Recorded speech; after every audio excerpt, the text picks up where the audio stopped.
thanks for joining me.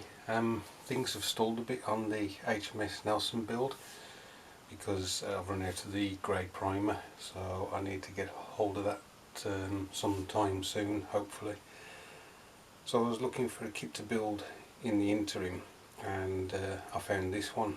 Now, as you can see, this is an Airfix Vintage Classic, and it was a build that I did when I was a kid, when I used to play with my next door neighbour, and we used to war game with the 172nd, 176 kits.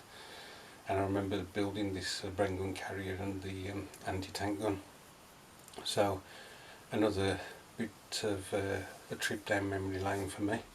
I'll just show you the sprues so that you can see that I haven't started it prior to the group build date. So there we are, all ready to be put together and painted. As you can see with these classic kits, they're finished in the original colours, which would have been the green. So that's a nice touch by Airfix. So there's the rear of the box, showing what two regiments this kit could be finished as.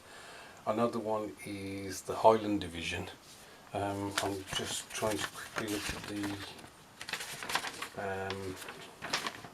unfortunately the instructions don't tell you what the other division is. I don't know whether you can make it out. It says 56, so I'm not sure. Of course that could be straightforward 56 division, or it could be someone else. I'll have to look that up. Anyway, the next time you see this, it should be constructed. So the Bren gun carrier and 6-pounder are basically all together now. There are one or two areas that could do with filler on this kit. As you can see on the front plate there, just at the base of it, there's a bit of a gap. I don't understand why that is, but it was something I couldn't close up any further. We got some gaps here as well that I'll just throw a bit of filler on. I didn't enjoy this kit, if I'm honest. Fitting the tracks, which is all one part with the road wheels, that was a bit of a pain in the neck. You got two stubs on the, I don't know which one's the drive, which one's the idler, but so you've got a stub behind this wheel and a stub behind that wheel, and they're supposed to go into, I believe, into holes within the hull. Now I had to open those holes so much in order to try and get them to fit. It was unbelievable, and I nearly, I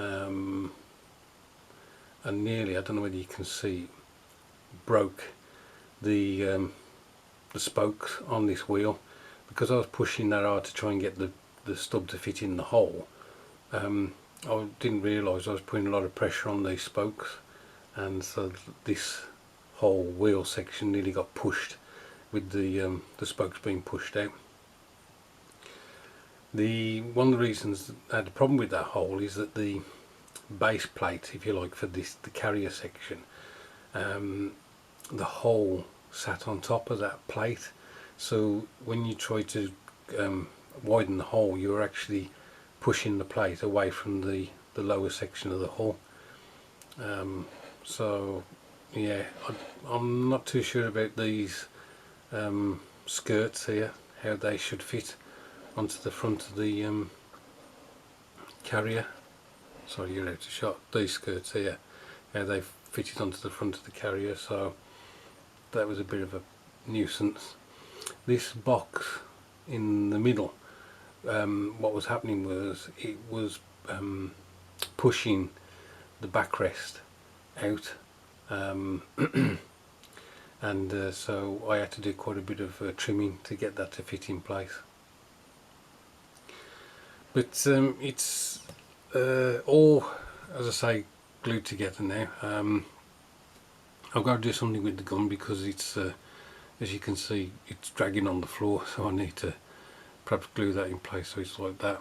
I need to make this hole big or make the hook smaller in order for that to drop down in there.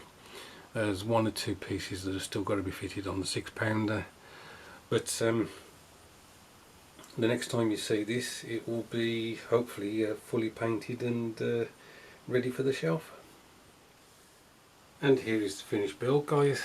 So as you can see, it's been painted, I think it was AK's British Armour Olive Drab 44 to 45. Quite a thick paint. I should have thinned it down a bit. It did give a bit of a satin finish to the model, so that was quite good for putting the decals on. Then the decals were sealed in, obviously, with the future floor polish, and then sludge wash and some highlighting, some dust, and the tracks picked out in the AK's rusty track acrylic paint. So another one finished for the World War II group build, and another classic to add to all the other Airfix kits that I've got. So I hope you like it, and I hope you enjoy your weekend. I hope a lot of you are just chilling and relaxing in front of YouTube with a model on your bench or something like that. And I'll catch up with you soon.